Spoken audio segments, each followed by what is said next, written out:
Bonjour à tous et bienvenue. Vous regardez Agripreneur TV, votre web TV 100% agribusiness. Notre invité aujourd'hui est Monsieur Thierry Benoît. Bonjour Monsieur Thierry. Bonjour Henriette. Vous êtes le directeur sous-régional et représentant du Fonds international de développement agricole FIDA, ou IFAD, une institution spécialisée du système des Nations Unies. Vous allez nous en dire un peu plus sur vos activités, nous vous écoutons.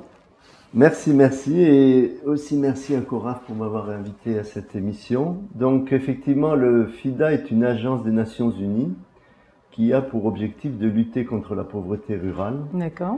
Et nous avons cette particularité que dans l'application des ODD, des objectifs de développement, nous travaillons uniquement sur le secteur agricole, un peu comme les banques de développement, que sont la Banque mondiale, la Banque africaine, etc. Donc en même temps, nous faisons partie des Nations Unies et en même temps, nous faisons partie des institutions financières internationales. Et le FIDA, c'est aujourd'hui 177 pays membres. Nous sommes actifs dans 100 pays et à tout moment, il y a à peu près 250 projets qui sont actifs.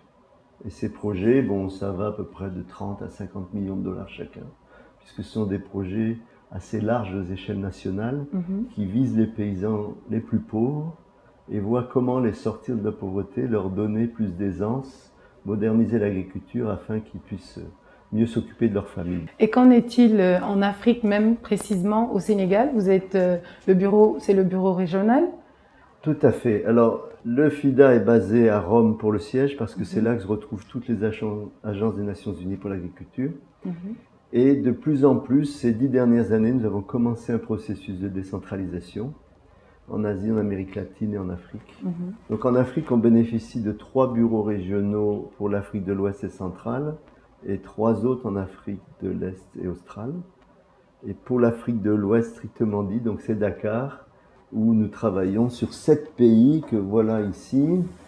Le bureau basé à Dakar, et nous sommes très actifs sur tout le Sénégal, sur tout le Mali, c'est les 2 plus gros portefeuilles. Et après, bien sûr, la Mauritanie avec pas mal de projets, la Gambie, Guinée-Bissau, Guinée-Conakry et le Cap-Vert, toujours qui fait partie de la zone. D'accord, vous avez accepté de nous recevoir pour qu'on puisse parler de tout ce qui est question jeunes. Et aujourd'hui, l'entrepreneuriat agricole en Afrique prend plusieurs formes. Comment la définirez-vous? Pour être entrepreneur, il faut d'abord avoir un esprit d'entreprise. Vouloir faire quelque chose et le faire soi-même et en être capable sur tout ce qu'on appelle la filière. C'est-à-dire que il faut produire quelque chose, il faut le transformer et il faut savoir le vendre. C'est très intéressant, on pourra y revenir. Comme vous l'avez dit tantôt, l'Afrique compte aujourd'hui plus de 200 millions de jeunes. Quelles stratégies en matière de création d'emplois peuvent être développées pour permettre au continent d'exploiter le potentiel de cette jeunesse qui est grandissante? Oui, alors là, on pense que les gouvernements doivent vraiment investir dans cet aspect avec des stratégies très claires pour la jeunesse. Donc, comme j'avais un peu commencé à le dire, la formation pour moi est cruciale. C'est-à-dire que on doit améliorer les taux de scolarisation dans le primaire, secondaire et en formation professionnelle. Non seulement parce que ça fait partie des objectifs de développement qu'on a tous adoptés, pays, Nations Unies, mais aussi parce que c'est ça qui donne l'ancrage. Si on a un jeune qui arrive en sachant ses mathématiques, sa grammaire, l'histoire de son pays, un peu de management, il peut monter une entreprise. Alors qu'effectivement, s'il y a des problèmes d'alphabétisme, c'est beaucoup plus compliqué. Ensuite, la formation professionnelle pour moi est très importante. Bien sûr que beaucoup de gens iront à l'université ou autre, mais pour former un entrepreneur, en fait, il vous suffit de quelques mois avec de l'apprentissage et un peu de formation théorique. Et un apprentissage moderne, chez un bon chef d'entreprise, en 4 à 6 mois, on peut arriver à former un très bon professionnel. Donc si ces plans-là étaient mis en œuvre, vous imaginez, multipliés par les millions de jeunes que vous avez mentionnés, avec des systèmes d'apprentissage dans tous ces pays, on pourrait accélérer très grandement sur la mise en place de jeunes professionnels. Maintenant, pour les mises en place des entrepreneurs eux-mêmes, ça demande aussi tout un appui de formation, de crédit, parce qu'il faut faire des emprunts, C'est ça. et d'appui technique. Donc pour ça, moi j'insiste beaucoup qu'on aide ceux qui ont déjà commencé quelque chose. En gros, celui qui a commencé à marcher tout seul, c'est celui-là qu'il faut aider. Celui qui est toujours en train de dormir, ne le réveillez pas pour le moment. On reviendra plus tard. D'accord.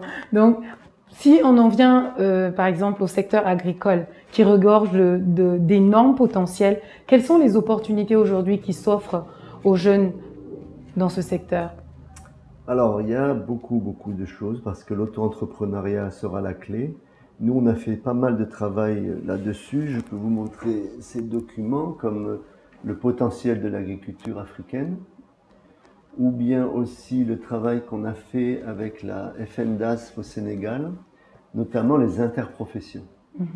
Et ce qui est très intéressant avec ces interprofessions, c'est de regrouper toutes les personnes qui travaillent sur les mêmes filières. Parce qu'autrefois, vous savez, on était surtout sur la production agricole, petite transformation. Mais avec l'interprofession, on arrive à lier tous les gens de l'amont jusqu'à l'aval et faire en sorte qu'ils puissent réellement réaliser des profits.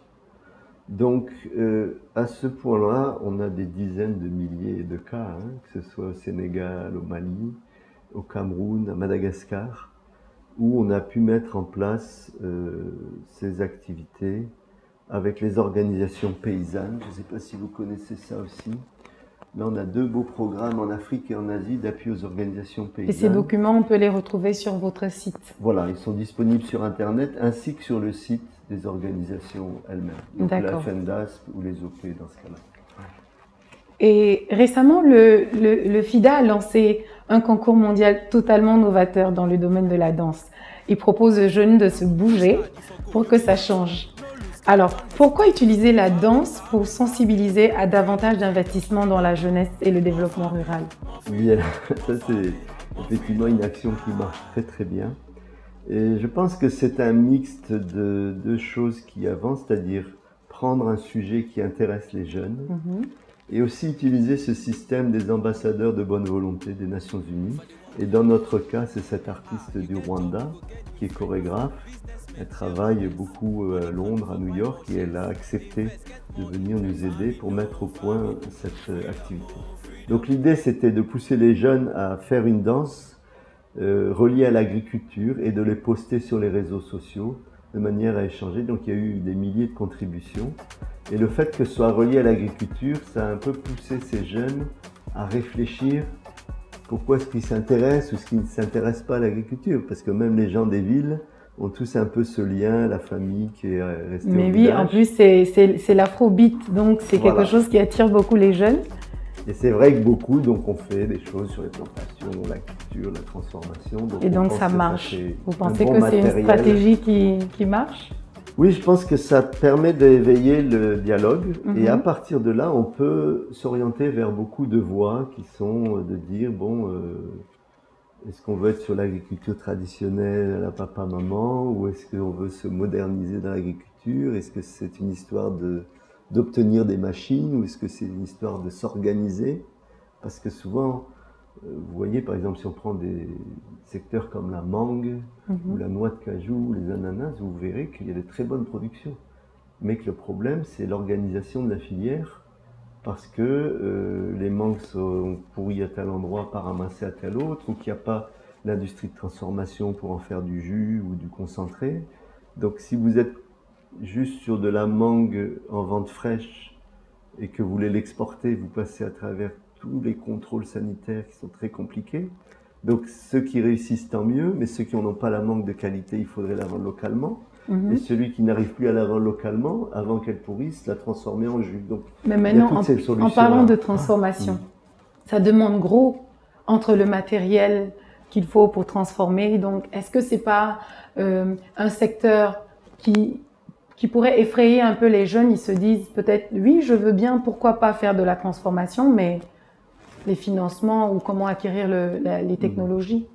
Alors, il y a les technologies à tout niveau et je pense que là, on peut le voir sur les différents projets, mais Par exemple, les groupes de femmes le FIDA a suivi sur Kaolack, Diourbel, Kaffrine, étaient vraiment sur diversification des cultures traditionnelles. Donc en plus de l'arachide, le millet, le sésame, le maïs. Mais le fait qu'on les ait aidés à transformer ça, elles ont juste eu des toutes petites machines, vraiment qui ne coûtent pas cher. Et après, une fois qu'on avait appris à concasser le maïs ou à traiter le sésame, la mise en sachet. Sachets modernes, plastique, soudés, etc. Et après, la vente. Donc on peut être à ce niveau-là.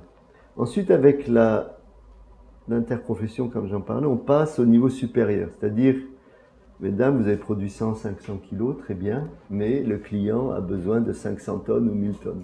Et là, les commerçants ou les autres investisseurs aident à passer au niveau supérieur.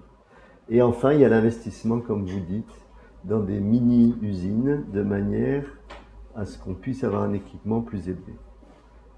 Pour ça, il faut avoir un accès à un crédit et on essaye de monter des joint ventures entre groupements paysans et investisseurs.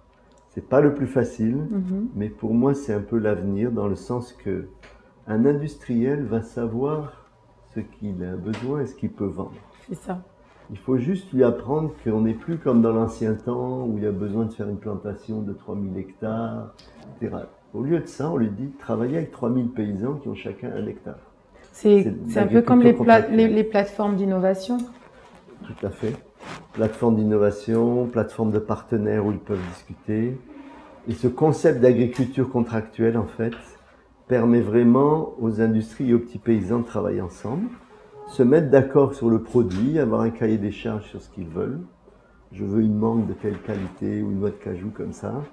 Et ensuite passer au niveau industriel. Donc ça assure le paysan d'avoir un marché. Il n'a pas trop à se préoccuper de la transformation.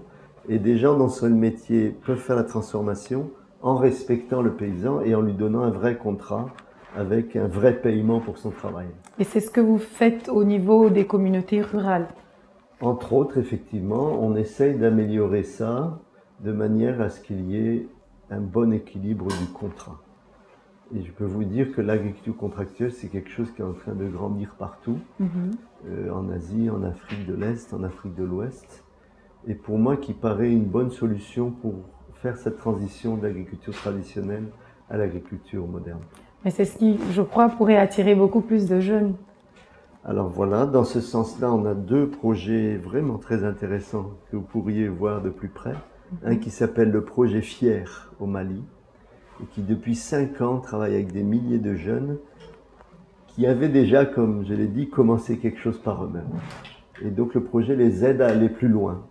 Et en gros, la chose c'est l'entreprise qui a commencé, voir avec lui quel est le point qui le bloque et l'aider à l'obtenir. C'est une formation, il peut avoir une formation. C'est un crédit, il obtient le crédit, etc. Donc on va lancer ça au Sénégal bientôt. D'accord. C'est un projet d'appui aux jeunes agripreneurs du Sénégal. Et on l'appelle AgriJeunes. Waouh. Donc dès que je rentre, Agripreneur TV. Voilà, exactement. Et c'est pour ça que j'ai bien aimé tout de suite l'émission que vous proposiez, parce que ce terme d'agripreneur est vraiment très novateur. Je voudrais beaucoup le défendre aussi, parce que on sort de l'exploitation agricole traditionnelle, on est dans l'esprit d'entreprise, et on peut aller au-delà de la production. Donc pour les jeunes, ce sera très intéressant. Et dans ce projet AgriJeunes, on aura aussi toute une composante sur les outils numériques, de manière à ce qu'il y ait des communautés de pratique, ça c'est avec les réseaux sociaux, mais il y a aussi une bonne utilisation d'applications propres à l'agriculture. Ah, c'est intéressant. Mais il faudrait aller au-delà pour que, par exemple, les contrats dont je parlais se fassent par ces moyens-là. On identifie les zones de production des mangues, les acheteurs, les transformateurs, on les met en lien, ils reçoivent des propositions sur leur téléphone de prix, ils peuvent signer un contrat sur le téléphone, et après la logistique se met en place. Donc il y a tout un ensemble d'applications digitales, et je suis sûr qu'on pourra se revoir dans ce cadre, qui seront intéressantes à être mises en place. Et on est pratiquement à la fin. Et on sait que le FIDA, comme vous l'avez mentionné dès le départ, aide les petits agriculteurs et leurs organisations à obtenir un meilleur accès à des technologies appropriées au marché. Mais pour les jeunes ici, comment, en milieu rural, peuvent-ils accéder à vos financements? Alors, effectivement, c'est une bonne question, ça vaut la peine de clarifier parce qu'on ne peut pas aller directement à l'individu en tant que FIDA. Donc, effectivement, les jeunes ne peuvent pas venir au bureau du FIDA demander un financement. Tout passe par les projets. Et comme j'ai expliqué dans l'introduction, les projets sont sous forme de prêts au gouvernement et le gouvernement met en place un programme. Et ce programme est réalisé sur le terrain par beaucoup de partenaires. Ça peut être des services publics, mais ça peut être des ONG, ça peut être des services privés, des entreprises privées, des organisations paysannes. Et c'est par ce biais-là qu'on atteint les individus. Mais je peux vous dire que chaque projet va atteindre, par exemple le projet Padaer, basé à Tambacounda, c'est près de 300 000 bénéficiaires. Le projet PAFA Extension, qui est basé à Kaolack et qui couvre Louga, Diourbel et Kaffrine, c'est à peu près 200 000 aussi bénéficiaires. Donc vous voyez, c'est des très grands projets. Et c'est pour ça qu'il y a beaucoup de partenaires qui sont mis en place. Donc on signe des conventions avec ces partenaires et après ils ont le contact direct avec les villages et c'est là que donc les jeunes peuvent se présenter. Pour finir, un message aux jeunes qui nous suivent sur Agripreneur TV. Eh bien, donc, je voudrais vraiment encourager toute la jeunesse d'Afrique et aussi de l'Afrique de l'Ouest à s'engager dans l'agriculture. Parce que beaucoup de gens ont pensé que l'agriculture était quelque chose de dépassé, or qu'en fait, c'est la richesse première de ces pays. Dans le sens que, avec l'augmentation de la population, on a besoin de produire 5 fois plus de nourriture en Afrique. Et ça, c'est quelque chose qui demande énormément d'énergie. Donc, on est sûr qu'un jeune qui va s'installer comme agriculteur, il trouvera à vendre tout ce qu'il va produire pour nourrir les gens de son pays. Donc, je les encourage à se lancer là-dedans. Et avec les formes modernes qu'on a évoquées, que ce soit sur le crédit, que ce soit sur le numérique, que ce soit sur l'irrigation modernisée, la transformation, etc., les profits en agriculture sont beaucoup plus importants que par le passé. Donc j'encourage vraiment les jeunes parce qu'on peut arriver de nos jours à vivre au village de la même manière que d'autres vivent en ville. Vous pouvez vivre au village avec les moyens de transport, l'électricité, l'Internet, la télévision, tous les services modernes, et être, je dirais même, encore mieux qu'en ville, parce qu'on est près de la nature. C'est un très beau message. Donc, nous sommes arrivés au terme de cette émission, Agri Invité, et je le rappelle, notre invité du jour est Monsieur Benoît Thierry, qui est le directeur sous-régional du FIDA. Il est aussi le représentant. Et il nous a parlé aujourd'hui de tout ce qui est entrepreneuriat agricole. Et j'espère que vous avez bien noté tous les conseils qu'il vous a donnés. Donc, on se donne rendez-vous très prochainement avec un nouvel invité dans votre émission Agri Invité sur agripreneurtv.coraf.org. Surtout, n'hésitez pas à nous rejoindre sur les réseaux sociaux. À bientôt.